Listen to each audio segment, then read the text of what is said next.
Ketogenic diets are BS for weight loss. Here's why: not only will the results not last, but going keto could potentially hurt your health. The ketogenic diet advocates eating more fats and proteins in place of carbs, inducing a metabolic process called ketosis. Most research done on keto supports its use in treating neurological conditions. There's little evidence behind its long-term effects on health and weight maintenance. Keto's restrictiveness makes it difficult to maintain in the long run, meaning any pounds lost will likely come back. Nutritionists instead advocate following a Mediterranean-style eating plan to lose weight. Celebrities like Halle Berry and Kourtney Kardashian swear by it. It ranked within the top 10 most Googled diets in 2017, and it's a clear Pinterest favorite plan. It's called the ketogenic diet, which aims to induce ketosis, a metabolic process in which we use fat for energy instead of the body's preferred source, sugar. Fans of the low-calorie, high-fat diet tout having more energy, lower appetite, and pretty immediate weight loss, all while chowing down on bacon, heavy cream, and butter. But when I first heard that the next weight loss trend was the ketogenic diet, I laughed out loud. Absolutely not, no way. That's impossible. I was caught saying 1 year ago. That's because my intro to this seemingly new plan was when I worked in a hospital, where ketogenic diets were specifically used as a medical nutrition therapy for pediatric patients with seizure disorders, for whom medication was no longer effective. In other words, it was used as an absolute last resort for families who felt otherwise hopeless in the face of a neurological disease, and under strict medical supervision. Indeed, there's plenty of research to support ketogenic diets in the treatment of some devastating neurological conditions. But can it really help the average Joe or Joanne lose weight? Well, yes, in theory, especially ultra-low-calorie versions. But is it suitable for long-term, sustainable weight loss and improved health? The jury's still out on that.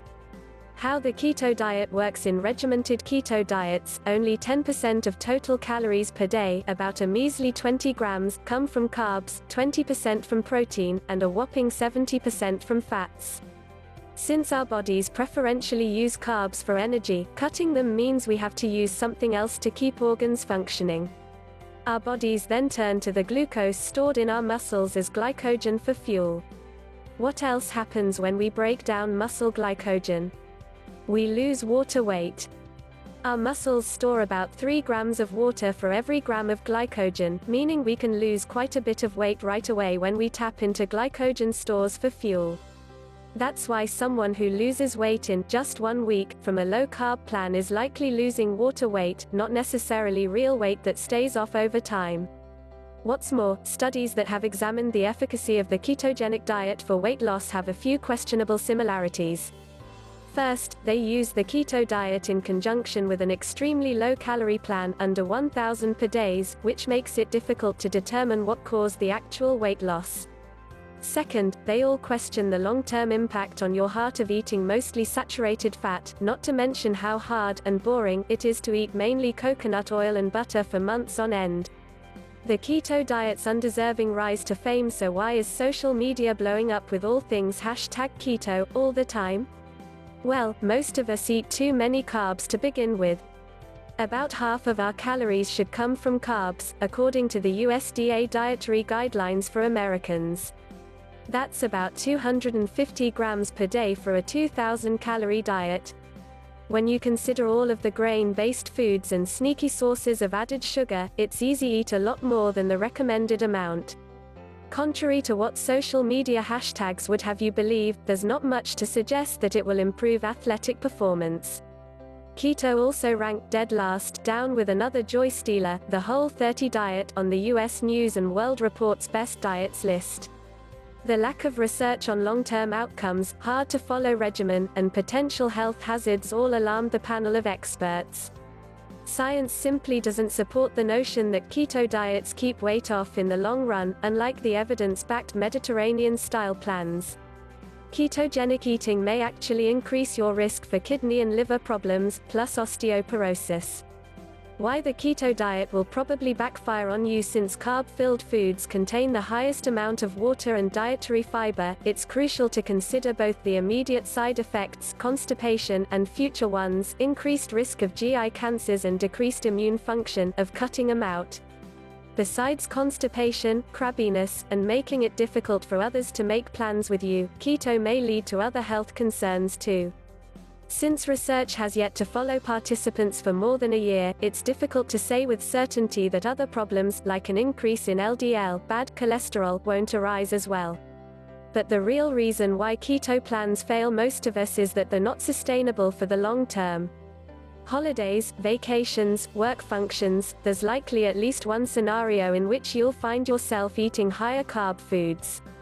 And the same reasons why we see immediate weight loss on carb-restricted diets is the same reason why we see immediate weight gain after adding a seemingly harmless sandwich back into the mix. The water weight comes back instantly with glycogen storage.